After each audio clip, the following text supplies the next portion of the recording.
Ahead of today's FA Cup meeting with Chesterfield from the National League, we look back at the team lineup for our last match against a non-league side and find out what they're all up to nowadays. It was in January 2004, a few months into the Roman Abramovich era, that the Blues last came up against opposition from outside the Football League in an FA Cup tie, as we travelled to face Scarborough. Claudio Ranieri took his expensively assembled squad to the McCain Stadium. Yes, it was sponsored by the company famed for their frozen potato products, for a fourth-round tie and got the full magic of the FA Cup experience. Gallas battles for the ball the last time we faced a non-league opponent. Although his Blues side ultimately got the win, it was by the narrowest margin, thanks to John Terry's 9th-minute goal, and it was one of those days that left everyone feeling warm and fuzzy. Well, except those who had to thaw out after enduring a rather chilly afternoon in North Yorkshire. Here is the Chelsea starting 11 from that day, along with a little about what they achieved with the Blues and what they're up to now.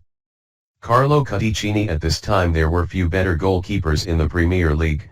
In fact, the Italian had not long been selected as the best keeper in the English top flight. He enjoyed a long, successful stint here as a player, which has since been followed up by different roles off the pitch. He spent 3 years working alongside his compatriots Antonio Conte and Maurizio Sarri during their time as head coach and now works as a lone technical coach. Cudicini pictured with Petrasek and Robbie Di Matteo at Cobham recently. Mario Melchiot, the Dutch right-back, who was schooled at Ajax, loved a goal against Manchester United during his time as a Blue. He started his time at the club by winning the FA Cup in just his 6th game and was a key player throughout Ranieri's time here. Since retiring he's done some acting and plenty of media work.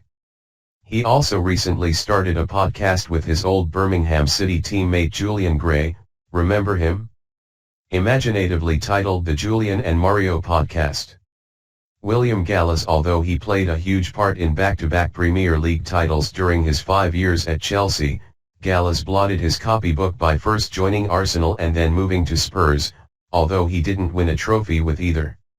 He entered the world of punditry after hanging up his boots 8 years ago, recently offering up the opinion that Thiago Silva is one of the top 2 defenders in the league. Clearly knows his stuff. Gallas attending an awards ceremony. John Terry JT was a few months shy of replacing Marcel Desailly as club captain, but he'd already shown his leadership credentials and earned legend status with the Chelsea faithful.